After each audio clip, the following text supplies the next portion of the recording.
Radhe Radhe friends, आज रामनवमी है और आप सभी को रामनवमी की हार्दिक शुभकामनाएं। कैसे हैं आप सब? आई होप कि आप लोग बहुत ही अच्छे होंगे और खुश होंगे।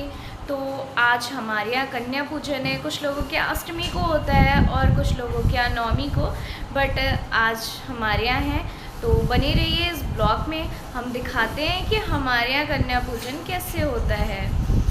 और अभी सुबह का बज रहा है 7:30 और मैंने नहा लिया है और अब चलते हैं मम्मी के पास कि मम्मी किचन में क्या कर रही हैं, उनकी थोड़ी हेल्प करा देते हैं। तो चलिए चलते हैं।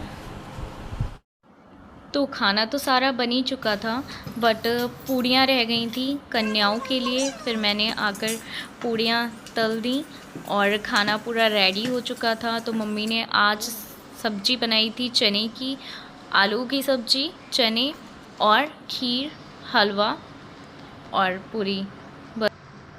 और फिर उसके बाद में मैंने कन्याओं के लिए आसन लगाया और पापा के साथ में मैं कन्याओं को लेने चली गई, क्योंकि इस टाइम में कन्या मिलनी बहुत ही ज़्यादा टफ़ हो जाती हैं। तो बहुत देर के बाद हमें कन्या मिली और फिर हमने कन्या पूजन स्टार्ट कर दिया था। सबसे पहले मैंने कन्याओं के पैरों को धुलाया और यहाँ पर ये बच्ची पता नहीं मुझसे क्या बोल रही थी, मुझे समझ में ही नहीं आ रहा था ये प्लेट मांग रही है या फिर क्या कर रही है। और इसके साथ थोड़ी देर मस्ती करने के बाद और कन्याओं के लिए खाना परोसने में लग गई। सबसे पहले मम्मी ने हलवा परोसा, क्योंकि सबसे पहले मीठा परोसते हैं, और उसके बाद धीरे धीरे करके खीर, हलवा, चने की सब्ज़ी, पूरी, ये सब परोसना शुरू कर दिया।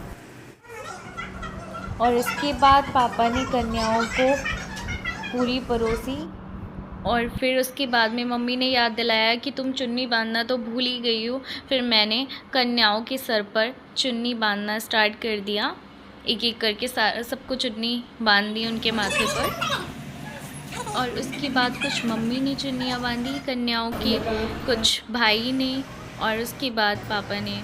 और यहाँ पर पापा तो उल्टी चुन्नी बांधने लग गए थे। फिर मैंने जा कर के सीधी चुन्नी दी पापा को और फिर पापा ने चुन्नी ठीक से बांधी।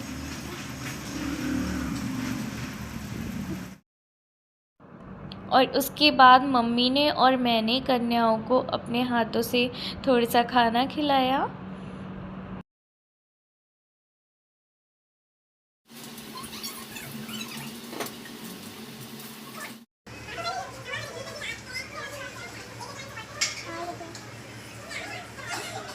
और उसके बाद मैंने कन्याओं को पेंसिल और चॉकलेट दी।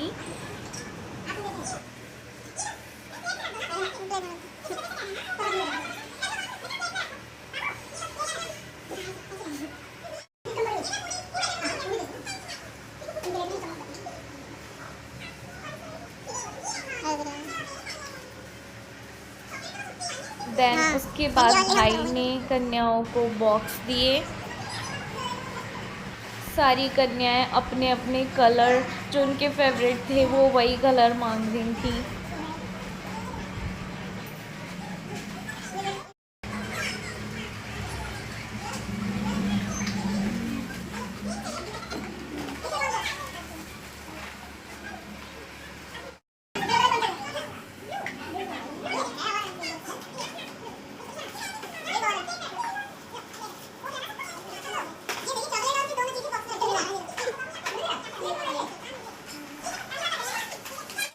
और उसके बाद मम्मी ने कन्याओं का तिलक करना शुरू कर दिया।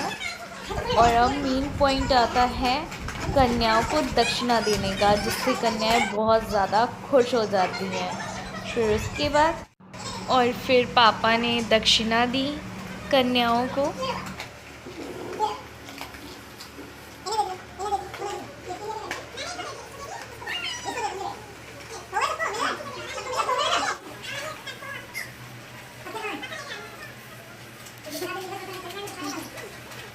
और उसके बाद हम सभी लोगों ने एक एक करके चरण स्पर्श करने शुरू कर दिए। एंड देन उसके बाद आ जाता है कन्याओं को विदा करने का टाइम।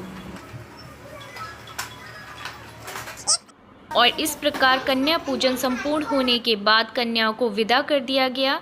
मिलते हैं नेक्स्ट ब्लॉग में, तब तक चैनल को सब्सक्राइब कर दीजिए और कमेंट में जय माता दी लिख दीजिए।